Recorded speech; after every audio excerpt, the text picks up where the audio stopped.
Hello, so today I'm talking to Zara Phythian. I've been practicing that, Zara. Zara is a martial arts expert, gone into movies. Well, there's just so much. But first of all, I just want to thank you for taking the time. We're here at your wonderful academy. Do you want to give your academy a plug? Yeah, sure, and thank you for your time as well for travelling up to see me today. It's great to be having a conversation with you, having a chat. I don't know what you're going to be asking me today, so we'll get into that shortly. But yeah, we're here at the Personal Best Academy in Mansfield. I opened the academy here over 15 years ago, so it feels like yesterday, but also a lifetime ago. So yeah, we've had some ups and downs and challenges here, and we're now at this 9,000 square foot building, and I don't think I want to move again. We've moved sort of several times in the area to kind of find the right premises and the right building. And it's enormous. Yeah, but I mean, I showed you around earlier, so I think you guys quite enjoyed what you saw and liked the look of the place and the facility and everything like that. So it's enormous, and I have never seen, I mean, everything is so tidy here and so together. Now, you described yourself as a shy child, and then you went into martial arts at 7 classes, obviously, and from that it really did change the course of your life, because I'm going to jump now to 2006, where you were in a competition in America, and you got spotted by a producer. Could you take us back to that? Yes, so you're absolutely right. As a child, I was shy, quiet, quite reserved, and I think martial arts brought me out of myself. So when I was competing, that was kind of my way and my love to sort of express myself and feel like me and be confident, if that makes sense, like sort of on the mats on the competition area. So in 2006 I went to the US Nationals, and they had a division at this particular competition which was all about kind of finding the next action star, and they had a sort of a dedicated division for this, where people would come and kind of do fight scenes and this action choreography, and it was quite exciting, and I didn't really know anything about that and wasn't there for that at that particular time. There was local producers and directors that had been brought in specifically to come and judge this area, this competition, and I was just fighting and do my weapons and my kata and whatever, and I was oblivious really to what was going on in the other area, but because they'd seen me competing on the other divisions and the other areas, they approached me and was like, would love you to come over and be part of this film? And I was like, okay, cool. How old were you then? 21. 21, okay. Hold on. Yeah, maybe 21. 21, nearly 22 maybe. Right. I had no interest in being in front of the camera at that time, and hadn't really done anything other than sort of school productions and things like that. So I thought, well, they must be wanting me to do some kind of action scene or fight scene or something along those kind of lines, and it wasn't that at all. It was literally an acting role, and I was just terrible. So were you sent a script, or did they? Oh yeah, we had the script. It was they invited us over and put us up, looked after me and my partner at the time for 6 or 7 weeks.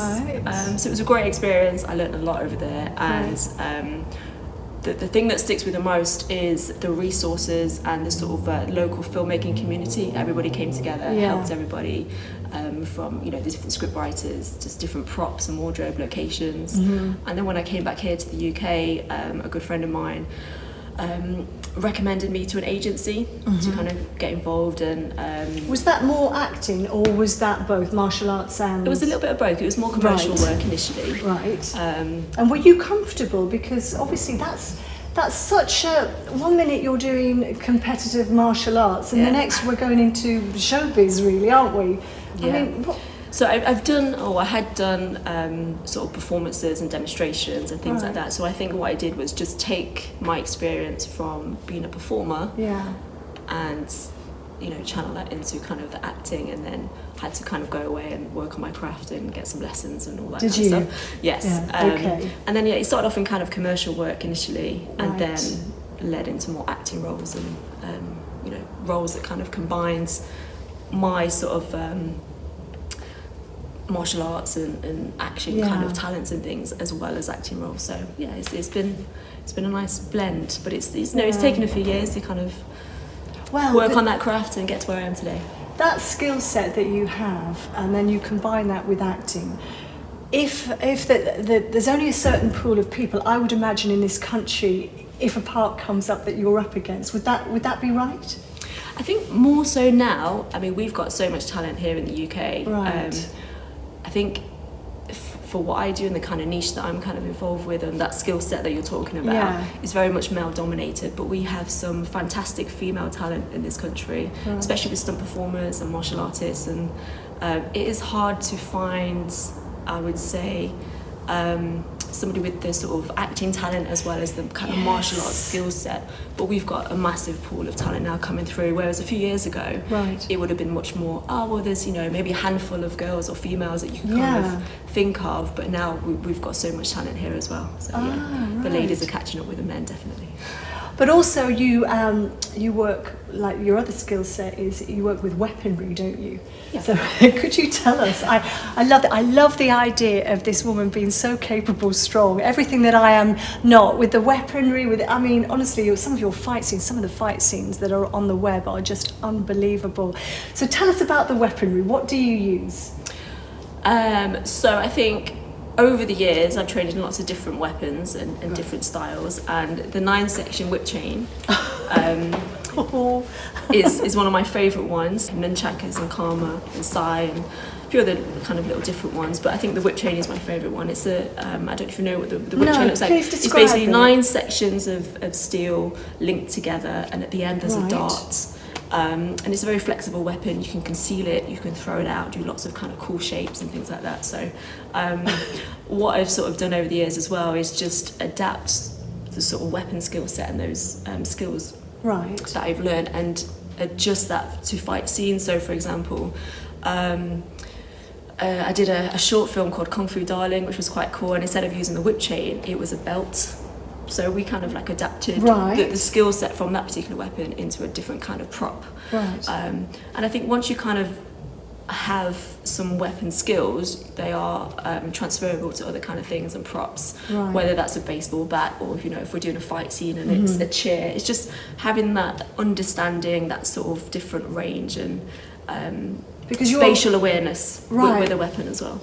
So if you're using all these weapons, have you ever had a stunt that went wrong?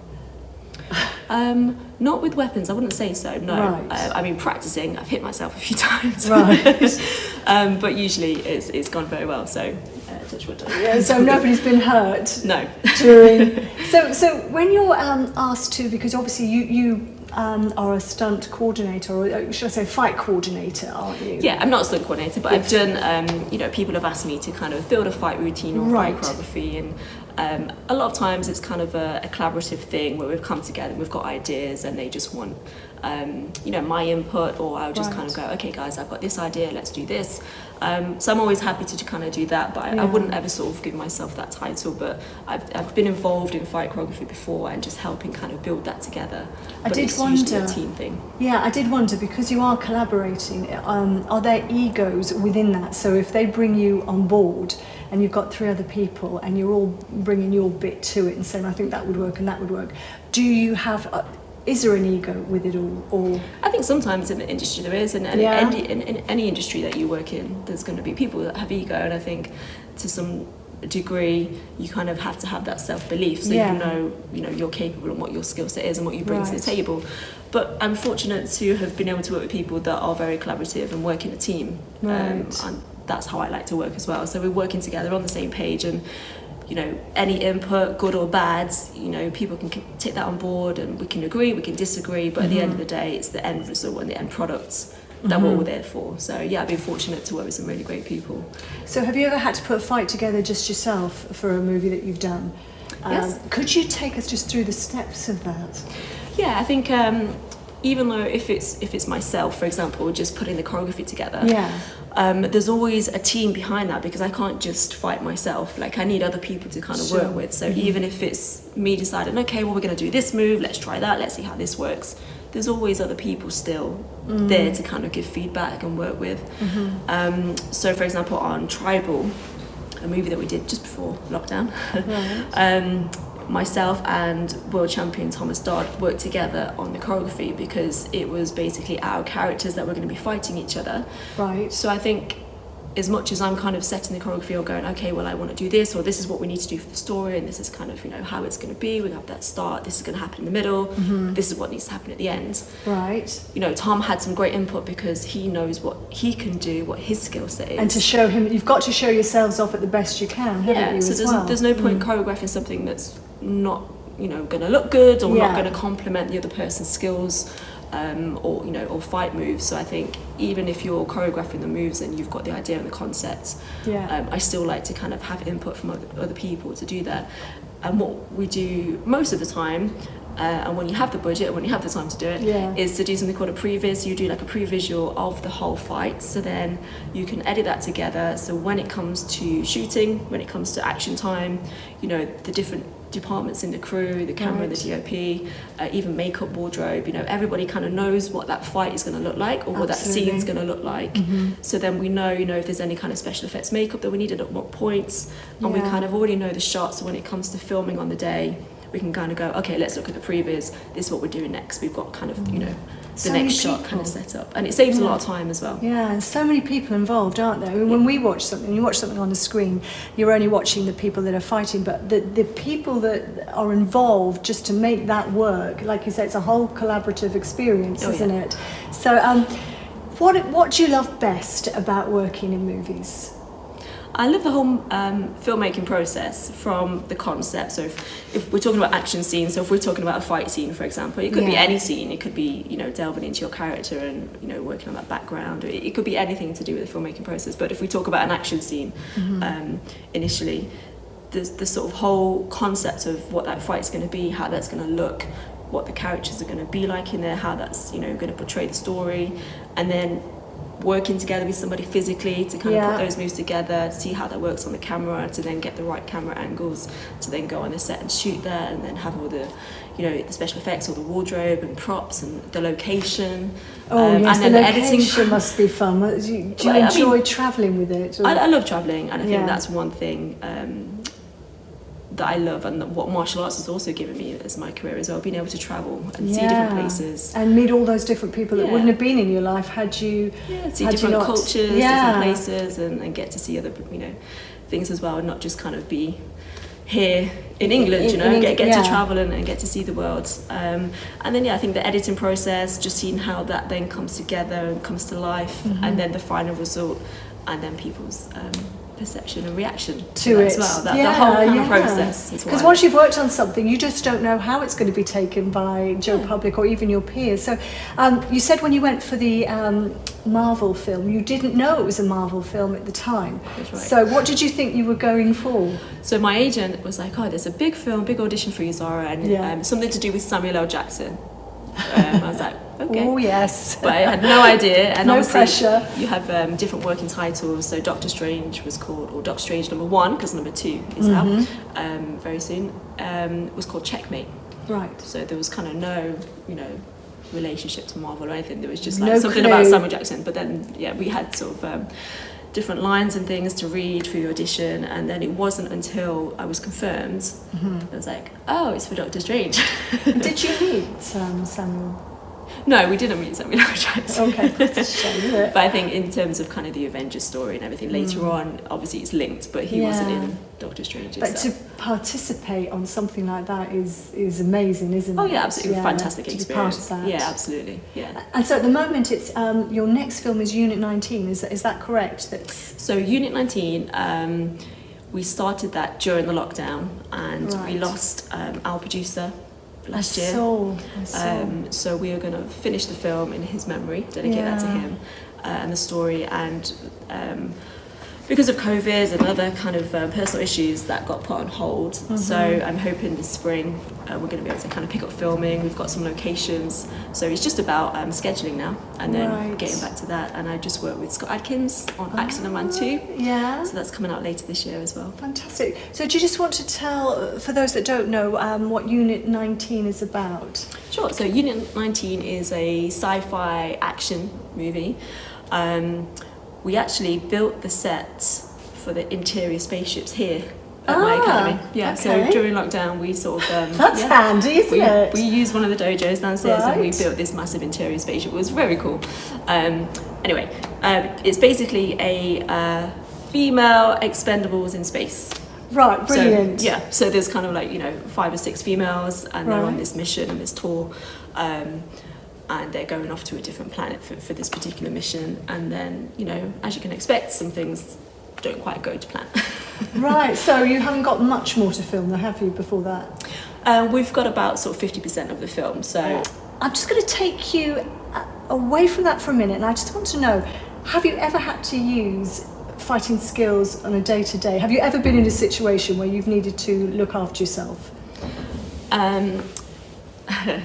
So, I think as a martial artist and as someone who kind of trains in it, I think you're maybe more mindful of situations, right, or a little bit more in tune with kind of reading situations and avoiding situations, right, as well before they escalate, or kind of reading a room and things like that as well. So I'm always very careful just to avoid those kind of situations or places, right, initially.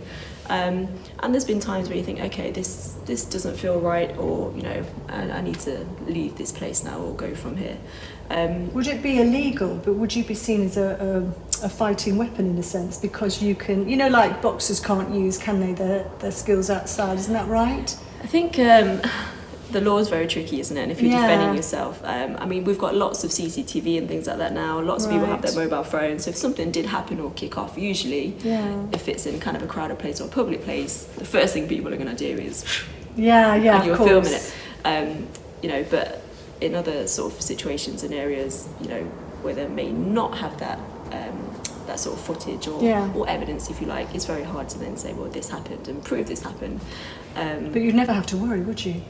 Well, you must have a certain confidence. You must have a certain confidence. You always have a certain self-confidence, but the thing is, you don't know what's going to happen, when that's going to happen. But at the same time, you kind of can't walk around being, you know, looking over your shoulder every 2 seconds and being on edge. But also, you can't be naive. You have to just be quite open-minded and be quite realistic and do you think men are intimidated by you? What do you mean, if I'm going on a night out? Yeah, or just, I mean, generally... in general, I'm just wondering, because you're a very attractive lady, you're very capable, and I just wonder sometimes, do you think men are a little bit intimidated by you? I don't know. I think possibly. Yeah. Sometimes I'm just me, so if I'm intimidating, then so be it. That's down on them. But luckily, not your husband. Well, not my husband. Yes. So, would you like to tell us a little bit? We don't really hear a lot about Zara's husband. How did you meet? Do you mind me asking? Sure. So we met obviously through martial arts, and now he's an editor and director and producer as well. So I guess our worlds kind of meets very well.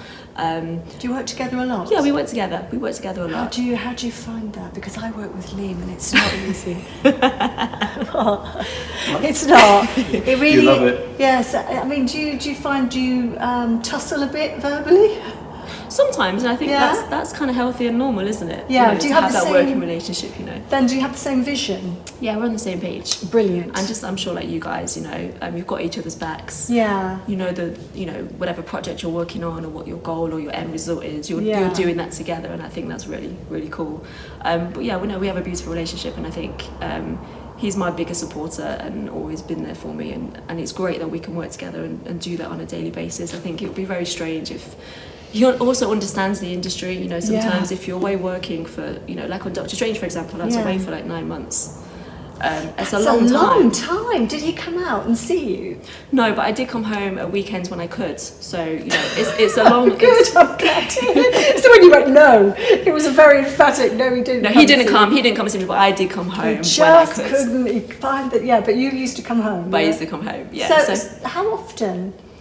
Every weekend or every other weekend, whenever the schedule would allow, basically. Right. Okay. But I mean, if you don't understand that industry or that working relationship, then it's very hard, isn't it? And it would. I mean, it's hard anyway, but it would be much harder if you don't understand the process of filmmaking and how that works. And some relationships don't survive if one person is outside of the business, because it's a really tricky business. You just have to have a good understanding of what each other does, and I think we're lucky, like you guys. Yeah. You understand each other, you understand the process, the industry, and likewise.